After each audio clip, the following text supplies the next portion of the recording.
Praise the Lord. सबको जय मसीह की। परमेश्वर का धन्यवाद करेंगे और एक बार फिर से आपके सामने एक नया वचन लेके आए हैं जो बहुत ख़ास वचन है आपके लिए। आज हम बात करेंगे सबोपदेशक की पुस्तक में से जो वचन आपके लिए हैं बहुत इम्पोर्टेंट हैं। वीडियो को लाइक कर दीजिए, चैनल को सब्सक्राइब कर दीजिए। और दोस्तों, हम छत के ऊपर बैठे हैं, थोड़ा अंधेरा हो चुका है। वीडियो को मैनेज करें, आवाज़ को भी थोड़ी दबकियारी मैनेज करें। और परमेश्वर के वचन जो है वो बाइबल से ही प्रूव किए जाएंगे, बाइबल से ही बताए जाएंगे। दोस्तों, यहाँ पे परमेश्वर का वचन क्या कहता है? दोस्तों, परमेश्वर आपके चेहरे को नहीं देखता है कि गाढ़े हैं या पीले हैं, मोटे हैं, पतले, या कपड़े को नहीं देखता। परमेश्वर यही देखता है कि आपके मन में क्या भरा पड़ा है। क्योंकि अगर हमारे कपड़े सही हैं, चेहरा सही है और हमारे मन में गलत विचार हैं, दूसरे के प्रति भावनाएँ गलत हैं कि उसका नुकसान हो जाए, उसका बिगड़ जाए, तो चेहरे से, कपड़े से कोई मतलब। प्रभु यीशु मसीह कहते हैं, जिन मसीहियों के मन शुद्ध होंगे वे एक दिन परमेश्वर यीशु मसीह को देखेंगे। ये खुदा यीशु मसीह का वचन कहता है, तो मन को शुद्ध करे। यहाँ पे वचन कहता है सबोपदेशक की पुस्तक 8 अध्याय उसका 11 वचन, बुरे काम के दंड की फुर्ती से नहीं दी जाती, इस कारण मनुष्यों का मन बुरा काम करने की इच्छा से भरा रहता है। यानी वचन कहता है कि बुरे काम की दंड की आज्ञा फुर्ती, यानी जब एक विश्वासी बुरा काम करता है, गलत काम करता है, तो परमेश्वर न्याय तुरंत नहीं करता, उसे दंड तुरंत नहीं देता है। परमेश्वर उसे समझने का मौका देता है। क्योंकि हम भी एक मनुष्य हैं, साधारण गलतियाँ करते हैं, तो परमेश्वर हमें समझने का मौका देते हैं, बचाने का मौका देते हैं। प्रभु यीशु मसीह कहते हैं यह वचन मनुष्यों के स्वभाव की एक बड़ी कमजोरी को बताता है। जब कोई व्यक्ति बुरा काम करता है और उसे दंड तुरंत मिलता हुआ नहीं दिखाई देता है, तो उसके मन में यह विचार आने लगता है कि शायद इस बुराई का कोई परिणाम नहीं होगा। यानी जब एक इंसान बुरे काम करता है या बुरे रास्ते पे चलता है, तो परमेश्वर उसे तुरंत दंड नहीं देता है, तो ये मनुष्य जान जाता है कि मैं तो गलत काम कर रहा हूँ, लेकिन फिर भी मुझे दंड नहीं मिल रहा है, तो मनुष्य ज़्यादा करने लगता है। क्योंकि परमेश्वर जो है ना, बुराई करने वाले के विषय में दंड जल्दी नहीं देता है, क्योंकि उसका कोमल है, वो दयालु है, वो अनुग्रहकारी है, वो अपने बच्चों पर रहम करता है, अपने बच्चों का ख्याल रखता है। दोस्तों, यहाँ पे वचन कहता है, लेकिन परमेश्वर का जो न्याय है मनुष्य की दिखाई देने वाली व्यवस्था से अलग है। दंड में देर होना दंड का समाप्त हो जाना नहीं। यानी अगर परमेश्वर ने आपको दंड नहीं दिया है गलत काम के, तो इसका मतलब ये नहीं कि परमेश्वर दंड नहीं देगा दोस्तों। क्यों? क्योंकि वो हमें दंड देकर ताड़ना देता है। परमेश्वर यहाँ पे क्या कहता है, कई बार हम देखते हैं कि कोई व्यक्ति झूठ बोलता है, किसी को धोखा देता है, किसी का हक मारता है या किसी के साथ अन्याय करता है, और फिर भी बाहर से उसका जीवन ठीक ठाक चलता हुआ दिखाई देता है। तब हमें यह नहीं सोचना चाहिए कि परमेश्वर ने उसकी बुराई नहीं देखी। इसलिए यह वचन हमें दूसरों की बुराई देखकर बुराई करने की जांच करनी चाहिए और कहना चाहिए कि मैं ऐसा काम नहीं करूँगा, कोई परमेश्वर मेरे कामों को देखता है। यानी परमेश्वर का ये आपके अंदर डर होना चाहिए, भय होना चाहिए कि हम जो भी काम कर रहे हैं परमेश्वर क्या करता है, हमें देख रहा है। क्योंकि जिसने आपको आंखें बनाई हैं तो उसकी आंखें हैं, जिसने आपको कान बनाए हैं उसके कान हैं। दोस्तों, क्योंकि वो धर्मियों की प्रार्थना को सुनता है, लेट हो जाए लेकिन वो प्रार्थना को उत्तर देता है। और वचन कहता है कि मेरी आंखें जो है ना वो धर्मियों पर लगी रहती हैं। धर्मी जब प्रभु से प्रार्थना करता है तो धर्मी की प्रार्थना परमेश्वर सुनता है, और सही समय आने पर परमेश्वर उसकी प्रार्थना का उत्तर दे देता है। सबोपदेशक की पुस्तक 8 का 12 कहता है, चाहे पापी 100 बार पाप करे, अपने दिल भी बढ़ाए। यानी जो है ना, अपने दिन भी बढ़ाए। यानी एक पापी जो ना दिन भर में 100 बार पाप कर दे, चाहे इतनी बार पाप कर दे, वचन कहता है अपने दिन भी बढ़ाए, तो भी मुझे निश्चय है कि जो परमेश्वर से डरते हैं और अपने तय उसको सम्मुख जानकर भय से चलते हैं, उनका भला ही होगा। यानी चाहे आप गलतियां कर दें, कोई बात नहीं, अगर परमेश्वर का डर आपके अंदर है, आपके अंदर भय है, तो परमेश्वर कहता है विश्वासी का भला ही होगा। दोस्तों, तो भय हमें किस लिए मानना चाहिए? ताकि परमेश्वर की आज्ञा को हम तोड़े ना। और वचन कहता है अगर गलती आपने की है, अपराध अपना किया है, पाप किया है, तो आपको क्षमा मांगनी चाहिए परमेश्वर से, आपको माफ़ी मांगनी चाहिए परमेश्वर से कि प्रभु यीशु मसीह आप हमें क्षमा कर दीजिए, आप हमें माफ़ कर दीजिए, मैं आपका बेटा हूँ, बेटी हूँ। परमेश्वर क्या करेगा, आपको माफ़ कर देगा। दोस्तों यहाँ पे परमेश्वर का वचन क्या कहता है, यहाँ एक बहुत महत्वपूर्ण बात कही गई है, कोई पापी 100 बार पाप करता है और ऐसा भी हो सकता है कि कुछ समय तक उसे कुछ दिखाई देने वाला दंड ना मिले, लेकिन इसका अर्थ यह नहीं कि परमेश्वर पाप से प्रसन्न है। वचन कहता है कि जो परमेश्वर से डरते हैं विश्वासी, उनका अंत में भला होगा। परमेश्वर का भय केवल डरने का नाम नहीं है, इसका अर्थ है कि परमेश्वर का सम्मान करना, उसकी आज्ञा मानना और जानबूझकर बुराई से दूर रहना। इसलिए अगर कभी आपको दोस्तों लगे कि बुरे लोगों का जीवन अच्छा चल रहा है, तो अपना विश्वास मत छोड़िए। परमेश्वर की दृष्टि में मनुष्य की दृष्टि से बड़ी है, यह परमेश्वर का वचन कहता है। अगर हमारे सामने वाला कोई गलत चाल चल रहा है और हम देख रहे हैं कि वो गलत चाल चल रहा है, फिर भी अच्छा जीवन जी रहा है, फिर भी पवित्र जीवन जी रहा है, तो इसका मतलब ये नहीं दोस्तों कि उसको दंड नहीं मिलेगा। परमेश्वर न्यायी है, वो देख रहा है और एक दिन वो क्या करेगा, न्याय करेगा।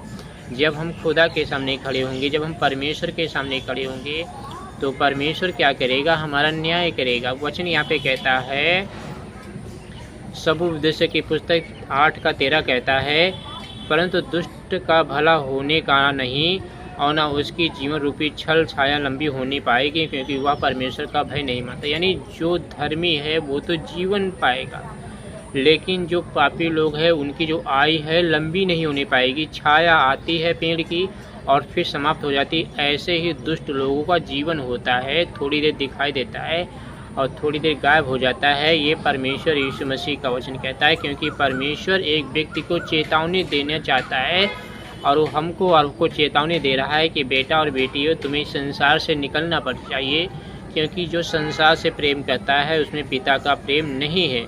वचन कहता है, वचन दुष्ट व्यक्ति के लिए चेतावनी है। संसार में मनुष्य कुछ समय के लिए धन, शक्ति या प्रतिष्ठा प्राप्त कर सकता है, लेकिन इन चीज़ों का होना यह प्रमाण नहीं कि परमेश्वर उसके कामों से प्रसन्न है।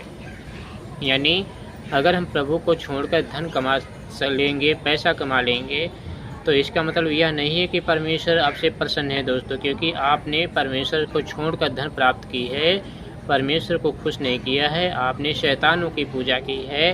तो वचन यहाँ पे कहता है, शैतान जो है ना आरंभ से हत्यारा है, व्यभिचारी है। वो आपको क्या दे सकता है, वो आपको सब कुछ दे सकता है, सब कुछ कर सकता है, लेकिन आपको स्वर्ग वो नहीं दे सकता है, क्योंकि उसके हाथ में वो नहीं है, क्योंकि परमेश्वर ने उसको स्वयं वहाँ से निकाल दिया। ये परमेश्वर का वचन कहता है। वचन कहता है दोस्तों, वचन का ध्यान इस बात पर है कि दुष्ट परमेश्वर का भय नहीं मानता। यानी जो दुष्ट जो इंसान होते हैं, जो पूजा पाठ करते हैं, जो मंदिर में जाते हैं, जो गलत काम करते हैं, वे लोग क्या करते हैं, परमेश्वर का भय नहीं मानते हैं, परमेश्वर की चेतावनी को नहीं मानते हैं। परमेश्वर का भय मानने का अर्थ है कि हम यह समझे कि हमारे जीवन का हिसाब परमेश्वर के सामने है दोस्तों। इसलिए जब कोई हमें ना देख रहा हो, तब भी हमें गलत काम से बचना चाहिए। मनुष्य की आंखों से छिपी हुई बात परमेश्वर से छिप नहीं सकती है, ये वचन आपके लिए कहता है, क्योंकि हम मनुष्यों से तो छिपा सकते हैं, लेकिन परमेश्वर से आप नहीं छिप सकते हो। क्योंकि हम कई सारे लोग यही सोचते हैं और यही देखते हैं कि मनुष्य जो है ना वो देख नहीं रहा, चलो कर लेते, लेकिन ऊपर बैठा खुदा वो सबको देखता है, सब कुछ जानता है। क्योंकि आप जानते हैं अंधेरी रात हो गई, बैकग्राउंड अच्छा नहीं दिख रहा, रात है, रात के समय वीडियो शूट हो रहा है, तो मेरी आवाज़ आपके साथ क्लियर जा रही है, उसे समझो, समझने की कोशिश करें दोस्तों। सबूपदेश की पुस्तक 9 अध्याय उसका 18 वचन यहाँ पे इसका से लिखा हुआ है, लड़ाई के हथियारों से बुद्धि उत्तम है, परंतु एक पापी बहुत भलाई नाश करता है। यानी वचन कहता है, यह वचन बताता है कि एक व्यक्ति का पाप केवल उसी व्यक्ति को नुकसान नहीं पहुंचा सकता, बल्कि उसके कारण बहुत सी अच्छी बातें भी बिगाड़ सकती हैं। आप जानते हैं कि एक परिवार में अगर हम गलत बातें करेंगे तो परिवार के रिश्ते टूट जाएंगे। अगर हम ज़ोर से बातें करेंगे, घमंड करेंगे, चुगली करेंगे, तो परिवार में क्या आता है, मोटापा आ जाता है, दुश्मनी आ जाती है। वचन कहता है, इसीलिए हमें यह नहीं कहना चाहिए कि यह तो छोटी सी गलती है। छोटी लगने वाली बुराई भी आगे चलकर बड़ा नुकसान कर सकती है दोस्तों। परमेश्वर का वचन हमें पाप से खेलने के बजाय उसे दूर रहने की शिक्षा हमें देता है।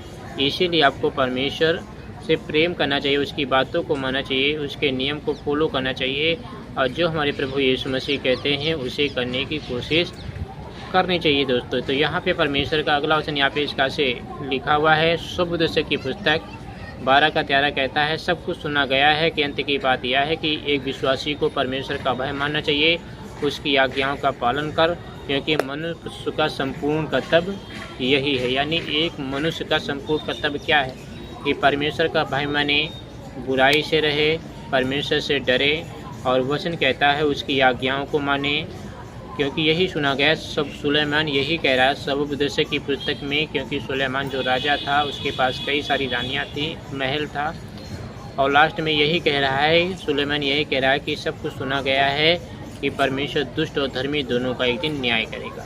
तो दोस्तों, परमेश्वर आपका भी न्याय करेगा, हमारा भी न्याय करेगा, इसीलिए आपको सावधानी से जीवन जीना है और एक ऐसा जीवन जीना है कि परमेश्वर उस जीवन को देखकर खुश हो जाए, परमेश्वर उस जीवन को देखकर प्रसन्न हो जाए। दोस्तों, सबोपदेशक की पुस्तक के अंत में लेखक जीवन की बहुत सी बातों का विचार करने के बाद एक निष्कर्ष देता है। क्या? मनुष्य धन कमा सकता है, नाम कमा सकता है, संसार की बहुत सी चीज़ें प्राप्त कर सकता है, लेकिन जीवन का सबसे महत्वपूर्ण उद्देश्य परमेश्वर का भूल जाना नहीं है। परमेश्वर का भय मानना और उसकी आज्ञाओं का पालन करना मनुष्य का मुख्य कर्तव्य बताया गया यही है कि मनुष्य धन भी कमाए, पैसे भी कमाए, लेकिन ये ना भूले एक दिन मुझे खुदा के घर जाना है। परमेश्वर का हमें भय मानना है, उसकी आज्ञाओं के अनुसार जीवन जीना है, उसके नियम को फॉलो करना है, क्योंकि परमेश्वर ने हमें यही सिखाया है।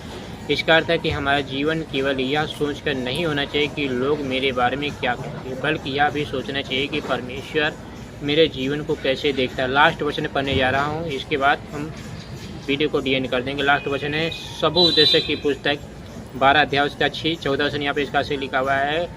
ये आखिरी वचन ध्यान से सुने, क्योंकि परमेश्वर सब कामों, सब गुप्त बातों का, चाहे भली हो चाहे बुरी हो, परमेश्वर क्या करेगा? एक दिन न्याय करेगा। वचन यहाँ पे कहता है कि परमेश्वर एक दिन न्याय करेगा, चाहे भली हो बातें चाहे बुरी हो बातें, एक न एक दिन परमेश्वर क्या करेगा? न्याय करेगा। तो वचन कहता है, यह वचन हमें आज के विशेष गंभीर वचन है। केवल मनुष्य बाहर से दिखाई देने वाले काम को देखता है, लेकिन परमेश्वर गुप्त कामों को भी देख सकता है। अगर कोई व्यक्ति लोगों के सामने अच्छा बनने का प्रयास करता है लेकिन अकेले में गलत काम करता है, तब भी वह परमेश्वर से छिप नहीं सकता। इसलिए हमें केवल दिखावे का जीवन नहीं जीना चाहिए। हमारा मन, हमारी नीयत, हमारे शब्द और हमारे काम सब परमेश्वर के सामने या वचन डराने के नहीं है, बल्कि हमें सही रास्ते पर वापस लाने के लिए भी हैं। यदि हमारे गलत काम किए हमने हैं तो हमें परमेश्वर से माफ़ी मांगे, तो हमें अपनी बुराई को पहचानना चाहिए, परमेश्वर के सामने पश्चाताप करना चाहिए विश्वासी को, और सही रास्ते पर चलने का प्रयास करना चाहिए। परमेश्वर का वचन कहता है। दोस्तों, परमेश्वर ही है जो आपको जीवन दे सकता है, परमेश्वर आपको बचा सकता है। सबोपदेशक की पुस्तक को पढ़ें और समझने की कोशिश करें। वीडियो को लाइक करें, चैनल को सब्सक्राइब। चलिए छोटी सी दुआ करते हैं, इसके बाद हम वीडियो को एंड करते हैं। धन्यवाद करते हैं प्रभु यीशु मसीह, आपकी महिमा तारीफ जयकार करते हैं। पिता, आपने मुझे जीवन दिया है, आपने मुझे संभाला है, आपने मुझे बचाया है, उद्धार किया। प्रभु, आप मेरे जीवन में आते हैं, काम करते हैं, चंगा करते हैं, शुद्ध और पवित्र करते हैं। प्रभु, इनकी मदद और सहायता करिए प्रभु, इनकी रक्षा सुरक्षा आप करिए, इनके जीवन में बड़े बड़े काम करिए। पिता, इनकी हर एक गलतियाँ जो इन्होंने अपराध किए हैं, जो भी इन्होंने पाप किए हैं, प्रभु आज के पाप क्षमा हो जाएं। आज की इनकी हर एक गलतियाँ ढप जाएं यीशु मसीह के नाम से। इनकी सारी चिंताएं प्रभु आप दूर करें, इन्हें ब्लेस कीजिए प्रभु जी। इन्हें धन दौलत की आशीष दीजिए, इनके जीवन से बीमारी को ख़त्म कीजिए, इनके जीवन में आशीष लाइए, बरकत लाइए, सारी समस्याओं को मिटाइए, सारी तकलीफ़ों को मिटाइए प्रभु जी, सारी दिक्कतों को मिटाइए प्रभु यीशु मसीह। आपका धन्यवाद करते हैं पिता, आपकी महिमा करते, प्रार्थना को सुने स्वीकार करें, जल्दी से उत्तर दे प्रभु जी। यीशु मसीह आपके नाम से प्रार्थना को मांग लेते, आमीन। वीडियो को लाइक करें।